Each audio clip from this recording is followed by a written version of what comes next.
Autumn Thoughts, 9th of 11, by Han Yu. A frosty wind harries the wutung. The crowded leaves stick wilting to the tree. On the empty step, one piece drops with a crackle like a crushed gem.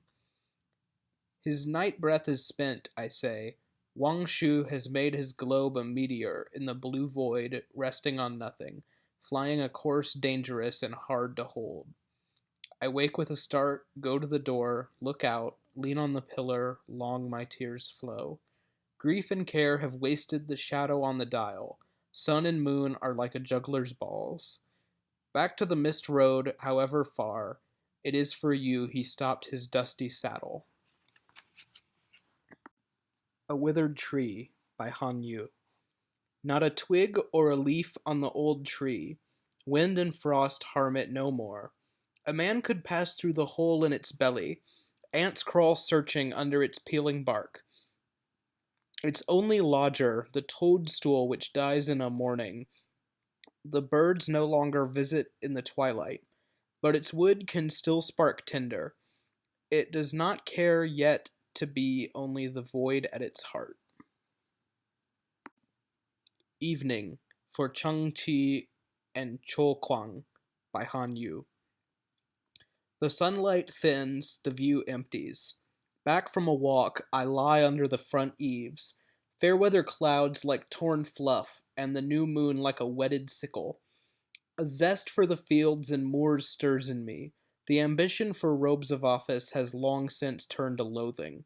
While I live, shall I take your hand again, sighing that our years will soon be done? From the South Mountains by Han Yu. 1. Gazing as I climbed a high peak, I saw them huddle closer together. Angles and corners jutting as the air brightened, emerging patterns in a needlework. Or interfused in a steamy haze, pierced through by sudden glimpses of heights and depths. As it drifted at random, winnowed without a wind, and dissipated to warm the tender growths. Sometimes a level plain of cloud settled, with scattered peaks exposed above, long eyebrows floating in the empty sky. The lustrous green of paint newly touched up, and a single strut of broken crag protruded, the upreared beak of the rock as it bathes in the sea. In spring, when the yang waters in secret, and from deep within breathes up the glistening shoots. Though cliff and crag loom tall against the sky, their outlines soften like a drunken face. In summer's flames, when trees are at their prime, dense and shady, and deeper bury the hills, the magic spirit day by day excels, a breath with which issues in the shaping clouds.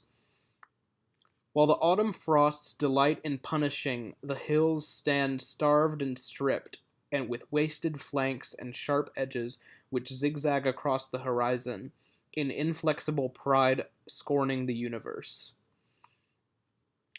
Though winter's element is inky black, the ice and snow are master jewelers, and the light of dawn shines over the dangerous peaks, constant, wide, and high for 1,000 miles. In daylight or darkness, never a fixed posture. From moment to moment, always a different scene. 2. North of the great lake of Kunming, on a brilliant day, I came to view the mountain. It dropped straight down as far as I could see, trapped wrong side up and steeped in the clear water. When ripples stirred on the face of the pool, the rowdy monkeys hopped and skipped, shrieked with amazement to see their shattered shapes, looked up and gaped with relief that they had not fallen in. 3. Fine weather since yesterday, my old ambition is satisfied at last. I've clambered all the way to the topmost peak, scurrying with the flying squirrels and the weasels. The road dips in front, the vista opens, far and wide over crowded bumps and wrinkles, lined up in files like processions, or crouched like grappling fighters, or laid low as though prostrate in submission, or starting up like crowing pheasants. Scattered like loose tiles, or running together like converging spokes, off keel like rocking boats, or in full stride like horses at the gallop. Back to back as though offended, face to face as though lending a hand, tangled like sprouting bamboos, or piled like Moxana wood, nearly composed like a picture, curly like an ancient script, constellated like stars, conglomerated like stationary clouds, surging like billows, crumbling like hoed soil. And some like champions, Finn or you, when the stakes are down, eager for the prize ahead, the foremost and strongest rearing high above, the losers looking foolish and speechless with rage, or like some majestic emperor, and the vassals gathered in his court, even the nearest not too familiar, even the furthest never insubordinate, or like guests seated at a table with the banquet spread before them, or like a cortege on the way to the graveyard, carrying the coffin to the tomb, and some in rows like pots, with others sticking up behind like faces. Some carapaced like basking turtles, slumped like sleeping animals, wriggling like dragons, fleeing into hiding, spreading wings like pouncing vultures.